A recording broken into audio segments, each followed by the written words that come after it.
जय Hind everyone, hope you guys are doing extremely well. आप सबका बहुत स्वागत है आज के सेशन के अंदर। और आज के सेशन के अंदर जो हम बात करने वाले हैं वो है आपके मिग 27 के बारे में।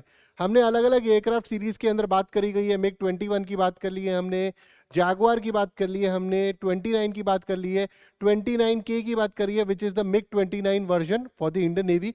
मिग 29K ब्लैक पैंथर्स की बात करी हमने। आज हम बात करने वाले हैं मिग 27 की कहानी के बारे में। हालांकि मिग 27 को डीकमीशन कर दिया गया है, बट इस एयरक्राफ्ट के बारे में सारी चीजों को आज हम समझेंगे, ठीक है। तो चलते हैं इसी सीरीज के अंदर आगे, मिग 27 की स्टोरी को समझते हैं। तो सबसे पहले मेरा नाम संजय कुमार सिंह है। इस सेशन में आपका हार्दिक अभिनंदन है। So I am alumnus of the prestigious IIMA Dehradun and IIMC Delhi. I have cleared UPSC, CDS, SSB, IB exams, stints at IB, MHA and defense journalism, expert in GS security and IR with focus on personality psychological analysis। बहुत सारे interviews मैंने SSB interviews लिए हैं, SSB batches मेरे run करते हैं। Currently मेरा batch 6.0 run कर रहा है, जिसकी जो 10th ऑफ जनवरी को स्टार्ट हुआ है, आप उसके अंदर इनरोलमेंट ले सकते हैं। एंड 5th ऑफ जनवरी को मेरे CDS के बैचेस स्टार्ट हुए हैं। Currently I have more than 150 SSB recommendation, 5000 selections in AFCAT, CDS and guided lakhs of defence aspirants. Okay, तो इसी में आगे बढ़ते हैं। मिग 21 बाइसन की कहानी को हमने खत्म कर लिया, जैगुआर की कहानी को खत्म कर लिया। मिग 29, मिग 29 के आज हम मिग 27 पर आ रहे हैं। और बचे हुए एयरक्राफ्ट्स मिराज 2000, सुखोई, MKI, तेजस, LCA, रफाल, इन सबको भी खत्म करेंगे। आप सबने मुझसे पूछा था कि सर आर्मामेंट की सीरीज आएगी कि नहीं आएगी, उस पर भी हम काम कर रहे हैं, वो भी आपको बहुत जल्द देखने को मिलेगी। पर सबसे पहले हम fighter aircraft of Indian air force and Indian navy को खत्म कर रहे हैं। इंडियन नेवी का जो फाइटर एयरक्राफ्ट था वो था मिग 29 के, उसको हमने लास्ट लेक्चर के अंदर कंप्लीट कर लिया है। आप डिस्क्रिप्शन में जाएंगे तो डिस्क्रिप्शन के अंदर आपको सारी चीजें मिल जाएंगी रिलेटेड टू दिस, जिसके अंदर आपको डिस्क्रिप्शन के अंदर प्लेलिस्ट मिल जाएगी। प्लेलिस्ट के अंदर आप इन सारी चीजों को देख सकते हो। और अगर आपको PDF चाहिए तो PDF आपको हमारे ऐप से मिल जाएगी। Okay, you can download the Shaurya और विवेक ऐप। आप इस ऐप को डाउनलोड कर सकते हैं। यहाँ पर आपको ये सारे लेक्चर्स मिल जाएंगे और इनकी PDF भी मिल जाएगी। ओके, तो you can join this batch है स्टार्टेड 5th ऑफ जैन को हमारा CDS का बैच स्टार्ट हुआ है। आप इसको ज्वाइन कर सकते हो। This is the fees for that. IMA, INA, AFA plus AFCAT जो है आपकी फीस इज 26,000। दिस बैच है started on 5th of January. Similarly CAPF batch start हुआ है 5th ऑफ जैन को। और हमारा जो बैच 6.0 है SSB का, it has started from 10th January 2023। You can still come and join this batch. Okay, तो अब हम आते हैं मिग 27 के ऊपर। तो मिग 27 भी अगर हम देखेंगे मिग सीरीज का है, ये भी रशियन ओरिजिन का है, रादर USSR ओरिजिन का है।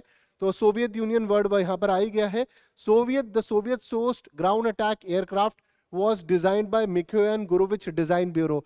तो ये MGDB जो है आपका, MGDB तो ये मिक्स सीरीज में हमने 21 में देखा, हमने 29 के अंदर देखा। तो ये इसके अंदर 27 से भी एसोसिएटेड है। तो जैसे हमारे यहाँ पर HAL है, हिंदुस्तान एरोनॉटिक्स लिमिटेड, ऐसे ही आपके USSR में और लेटर रशिया में है मिकोयान गुरुविच डिजाइन ब्यूरो, जिसने मिग 27 का डिजाइन करा था। And this was manufactured by HAL under a licence agreement. और मिग 27 है ये बेसिकली 1980s में आए, जब हमारे जो मिग 21 थे वो आउटडेट हो रहे थे। जैसा कि मैंने स्टार्टिंग के लेक्चर्स में बताया था, मिग 21 जो है आपका वो 1950s का प्रोग्राम है, 1950 का प्रोग्राम है। उसके बाद वो बेसिकली आउटडेट, 1950 का प्रोग्राम है जिसकी विड्थ जो थी, उसका एयरक्राफ्ट का जो लाइफ स्पैन था वो 1980s तक था, 30 इयर्स का था। तो 1980s में वो आउटडेट हो रहे थे। उसी के अंदर 1980s के अंदर हमने इस जहाज को अपने पास लेकर आए जिसका नाम है मिग 27, जो सोवियत ओरिजिन का है और जिसकी मैन्युफैक्चरिंग हिंदुस्तान एरोनॉटिक्स लिमिटेड ने करी under a licensed agreement. Single engine है ये एक, this is a single engine, this is a single engine single seater tactical strike fighter aircraft of Russian origin having a maximum speed of 1700 kilometre per hour, Mach 1.6। Okay, तो maximum speed of 1700 kilometre, Mach 1.6 है। तो supersonic है, but इतनी ज्यादा speed नहीं है compare to जो हमने बाकी कोई देखी जिसकी 2 मार्क थी या फिर आगे की स्पीड्स है। मैंने आपको पिछले लेक्चर के अंदर बताया भी था कि सबसोनिक क्या होता है, सुपरसोनिक क्या होता है, हाइपरसोनिक क्या होता है। अगर आप मिग 29K का जो लास्ट लेक्चर मैंने लिया था, अगर आप मिग 29K का लेक्चर मेरा देखेंगे तो उसके अंदर मैंने बताया हुआ है कि मिग 29K के लेक्चर में हाइपरसोनिक क्या होता है, सबसोनिक क्या होता है और सुपरसोनिक क्या होता है, सारे वर्जन आपको समझाए हुए हैं। मैक क्या होता है, और उसके बाद थ्रस्ट क्या होता है, किस तरीके से चीज़ों को मेजर करा जाता है, etcetera etcetera. Okay, so it carries 123 mm 6 barrel rotary integral cannon है इसके अंदर, and can carry up to 4000 kg of other armament externally. यानी कि अंदर, इसके अंदर जो सबसे अच्छी चीज है, ये अपने साथ और भी ज्यादा बारूद लेके उड़ सकता है। बारूद मतलब आर्मामेंट्स, मिसाइल्स को लेकर उड़ सकता है और दुश्मन को निस्ते नाबूद कर सकता है, तो वो बहुत अच्छी चीज है। Indian air force has retired their aircraft 165-20 MiG-20 licence built by HAL। इसको डीकमीशन कर दिया गया, इसको रिटायर कर दिया गया, इसको हम आगे देखेंगे। तो ये ध्यान में रखना, 123 mm 6 barrel rotary integral cannon है, carry up to 4000 kg of other armament externally. 4000 से भी केजी से ज्यादा का आर्मामेंट एक्सटर्नली लेके उड़ सकता है और उतनी ही तबाही मचा सकता है। और ये एक स्विंग विंग एयरक्राफ्ट भी है। It is a swing wing. Basically इसके जो विंग्स हैं ये आगे पीछे होते हैं, जो इसको बहुत सारी चीजें एक्स्ट्रा देते हैं, जो अब थोड़ी सी देर में इसके बारे में बात भी करेंगे। तो Russian origin MiG-27 were inducted in 1984-85 and underwent a mid life upgrade around 2006। तो आप देखिए 1984 और 85 के अंदर इनको लिया गया, इंडक्ट करा गया और इनकी मिड लाइफ में अपग्रेड करा गया 2006 में, और करीबन 2017-18 बेसिकली 2019-20 के अंदर इनको रिटायर और डीकमीशन भी कर दिया गया। तो MiG-27 की हमारी मेजॉरिटी ऑफ दी जो कहानी थी वहां पर खत्म हो जाती है। उसके बाद रिकॉर्ड ऑफ परफॉर्मेंस की बात करते हैं कि इस जहाज ने तबाही कितनी मचाई हुई है।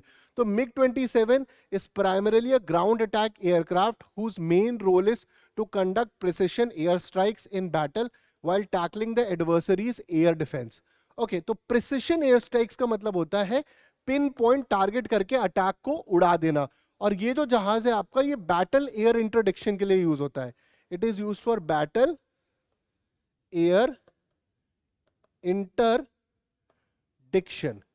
अब इसके अंदर सबसे इंपॉर्टेंट वर्ड है हमारे लिए जो यहां पर आ रहा है, इंटरडिक्शन। बैटल इंटरडिक्शन के लिए होता है। एक बार हम इसको पढ़ लेते हैं, यहां पे क्या लिखा हुआ है। लिखा हुआ है, jets have proved to be extremely effective in both battle air strikes, air attacks in water, air attacks in war situation to support ground forces and in battle air addiction. Battle addiction का मतलब है which are preventive operation that are sometimes carried out to deep inside enemy territory to target enemy installation, supplies and forces and hamper its future action।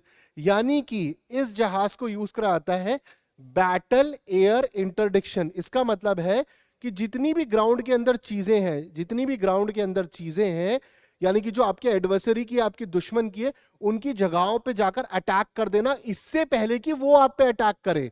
ये पढ़ो line, enemy territory में घुस जाना पहले ही, target enemy installation, उनकी जो installation है उसको भयंकर अटैक करना, supplies forces and hamper its future action, उनके एक्शंस मतलब वो जो फ्यूचर में अपने हथियारों का इस्तेमाल कर सकते हैं, अपनी ग्राउंड फोर्सेस का इस्तेमाल कर सकते हैं, अपनी एयर फोर्सेस का इस्तेमाल कर सकते हैं, इससे पहले कि वो यूज करें आप अंदर घुसोगे और उनको निस्ते नाबूद कर कर उनको सबको आप खत्म कर दोगे।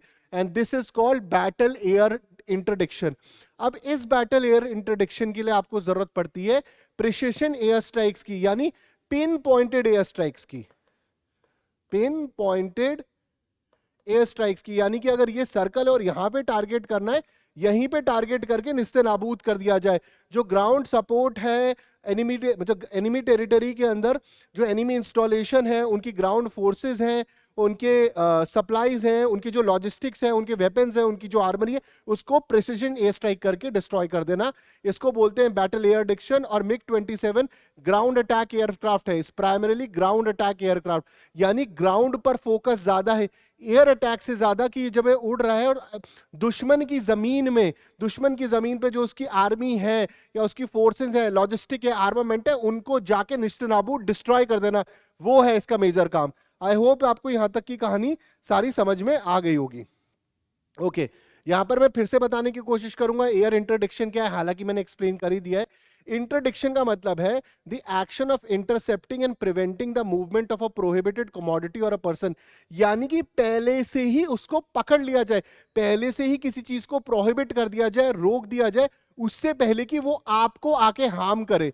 यानी कि मैं कोई चीज जो फ्यूचर में मुझ पर अटैक कर सकती है मैं उसको रोक दूंगा, उसको बोलते हैं एयर इंटरडिक्शन। यहां तक आपको इंटरडिक्शन का मतलब क्लियर हो गया होगा, इंटरडिक्शन का इंग्लिश में मतलब क्या होता है।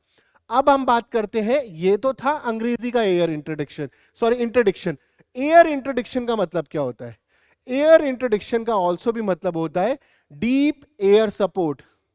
It is the use of preventive tactical bombing and strafing by the combat aircraft against enemy targets that are not an immediate threat to delay, disrupt, hinder later enemy engagement of friendly forces। यानी कि उन targets को जो जिसकी हम बात कर रहे हैं डीप एयर सपोर्ट के अंदर, उन टारगेट्स को पहले ही जाके डिस्ट्रॉय कर देना एनिमी के, जो फ्यूचर में आप पर अटैक करते हैं। इसमें एक और वर्ड का मैंने यूज करा है जिसको हमने बोला है स्ट्रैफिंग। ये भी बहुत बार वर्ड यूज होता है, स्ट्रैफिंग। इसको भी समझ लेते हैं, स्ट्रैफिंग का मतलब क्या है।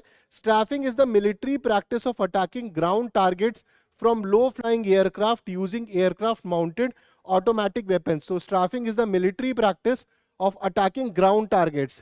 Strafing is the military practice of attacking ground targets from low flying aircraft using aircraft mounted automatic weapons। यानी ऑटोमेटिक वेपन्स को यूज करा जाएगा। मिलिट्री प्रैक्टिस है जहां पर आप ग्राउंड अटैक्स को ग्राउंड अटैक्स पर टारगेट करते हैं, ग्राउंड टारगेट्स करते हैं, beg you pardon, from low flying aircraft using aircraft mounted automatic weapons. और इसी के लिए बेसिकली आपके मिग 27 को यूज करा गया है। ओके, आगे बढ़ते हैं। रिकॉर्ड ऑफ परफॉर्मेंस कैसा रहा है इसका?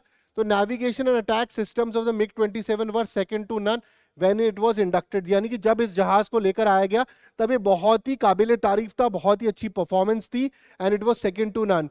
It was a very effective strike aircraft when operating as designed at high speed and low altitudes। अब हम इस वर्ड पे वापस आते हैं। स्ट्रैफिंग में क्या हुआ है, क्या लिखा हुआ है?